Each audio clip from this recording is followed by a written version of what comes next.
क्यों मिले राहुल? बंद कमरे में 88 मिनट क्यों मिले राहुल गांधी, अमित शाह और प्रधानमंत्री नरेंद्र मोदी?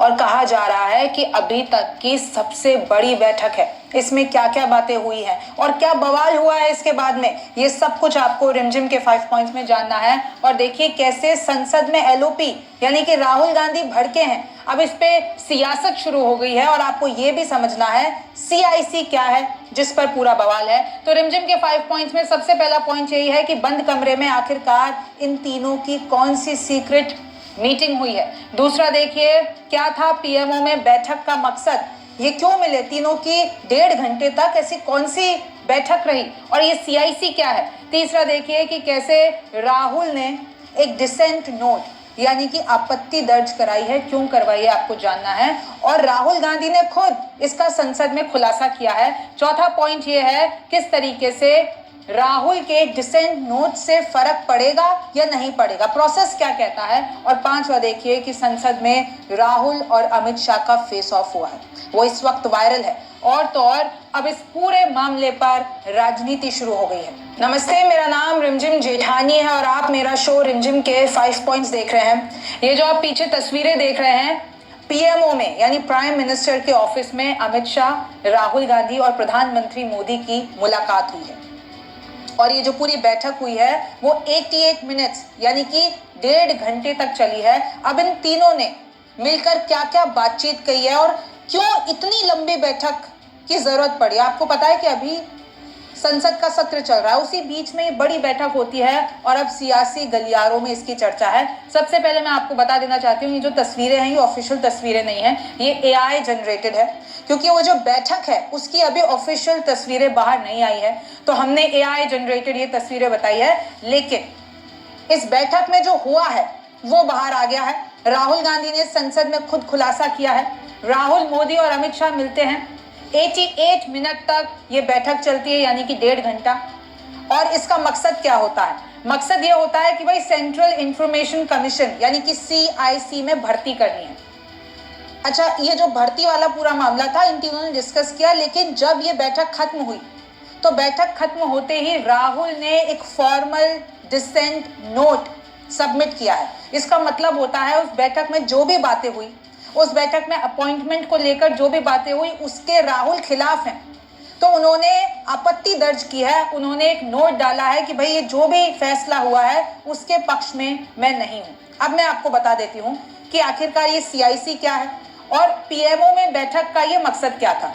तो देखिए आरटीआई डिपार्टमेंट आपको पता है, राइट टू इंफॉर्मेशन, मतलब अगर आपको सरकार के वर्किंग के बारे में, सिस्टम के बारे में कोई भी आंकड़ा चाहिए हो, कोई भी इंफॉर्मेशन चाहिए हो, तो आपके पास अधिकार है कि आप एक आरटीआई फाइल कर सकते हैं, अपने सवाल पूछ सकते हैं और फिर आरटीआई जब जाएगी तो जो भी पर्टिकुलर डिपार्टमेंट है वो उसका जवाब आपको देगा।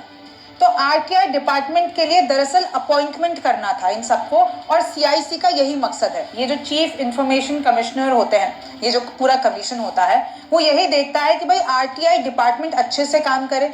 अगर जनता में से कोई भी आरटीआई फाइल कर रहा है, कोई भी सवाल पूछ रहा है, तो पूरा डिपार्टमेंट मिलकर उसका जवाब दे सके। अब हो ये रहा है कि जो आरटीआई डिपार्टमेंट है उनके जो मुखिया होते हैं, चीफ इंफॉर्मेशन कमिश्नर, उसका पद अभी खाली है। यानी लास्ट जो थे वो सितंबर 2025 तक थे, वो रिटायर हो गए हैं। आज हम दिसंबर 2025 में खड़े हैं, लेकिन सितंबर से दिसंबर तक अभी तक कोई भी अपॉइंटमेंट नहीं हुआ है। यानी आरटीआई डिपार्टमेंट को ये चलाने वाले चीफ इंफॉर्मेशन कमिश्नर का पद अभी खाली है। तो सोचिए कि डिपार्टमेंट पे क्या असर हो रहा होगा। और सिर्फ मुख्य पद नहीं, साथ में 8 इंफॉर्मेशन कमिश्नर्स का पद भी खाली है। भाई इंफॉर्मेशन कमिश्नर्स इस पूरे डिपार्टमेंट में 10 होते हैं, तो 10 में से 8 तो खाली हैं, सिर्फ 2 इंफॉर्मेशन कमिश्नर काम कर रहे हैं। अब एक और पद खाली है जिसका नाम है विजिलेंस कमिश्नर, इसके पद पे भी कोई भर्ती। तो आप देख लीजिए कि कैसे भारी मात्रा में कमी है, अपॉइंटमेंट ही नहीं हो पा रहा है। और इसी के खिलाफ, इसी को डिस्कस करने के लिए इन तीनों की बैठक हुई, मोदी, शाह और राहुल की। अब देखिए आरटीआई एक्ट के तहत 3 सदस्य की कमेटी होती है, जिसमें एक प्रधानमंत्री होते हैं, एक लीडर ऑफ ऑपोजिशन होते हैं और एक होते हैं कैबिनेट मंत्री, और उसको प्राइम मिनिस्टर अपॉइंट कर सकते हैं। तो भाई प्रधानमंत्री तो हैं, एलओपी हैं राहुल गांधी। अब ये जो कैबिनेट मंत्री है, तो फिर प्रधानमंत्री मोदी ने अमित शाह को इसके लिए अपॉइंट कर दिया, तो तीनों की आपस में बैठक हुई। सीआईसी में अभी भारी स्टाफ की कमी है, जैसे कि मैंने आपको बताया, जब मुख्य पद ही खाली है तो पूरा का पूरा उधर स्ट्रक्चर बिगड़ा हुआ है। सीआईसी सितंबर 2025 में रिटायर, जो मेन थे वो तो सितंबर में रिटायर हो गए और अभी तक कोई नया ला ही नहीं पा रही है सरकार। और जैसे कि मैंने आपको बताया, 10 आईसी में से 8 की भर्ती ही नहीं हो पाई, और इसका नतीजा आपको पता है, 30,000 आरटीआई अभी पेंडिंग है। यानी जनता ने जो 30,000 सवाल पूछे हैं सरकार से, जिसपे क्लैरिफिकेशन मांगा है, राइट टू इन्फॉर्मेशन तो हमारा अधिकार है ना, तो 30,000 अभी तक पेंडिंग है, यानी उनका जवाब नहीं आया है और पूरा सिस्टम इस वक्त सफर कर रहा है। अब राहुल ने भाई आपत्ति क्यों जताई? इनकी बैठक में सारी बातें हुई, अपॉइंटमेंट पे बात हुई, लेकिन राहुल गांधी का कहना था ये जो मुख्य पद है और जो दूसरे वैकेंसी जो है उनके पद है और जो शॉर्टलिस्टेड कैंडिडेट्स हैं उसमें भेदभाव हो रहा है। उन शॉर्टलिस्टेड कैंडिडेट्स में ना तो कोई दलित है, ना आदिवासी है, ना ओबीसी है, ईबीसी है, ना अल्पसंख्यक है, रिलीजियस माइनॉरिटीज, मतलब उन लोगों का जो रिप्रेजेंटेशन है वो बहुत कम है। यानी जो ये अगर आप सबको मिला देते हैं, जिनकी आबादी 90% है, उनको आपने 7% भी मौका नहीं दिया है।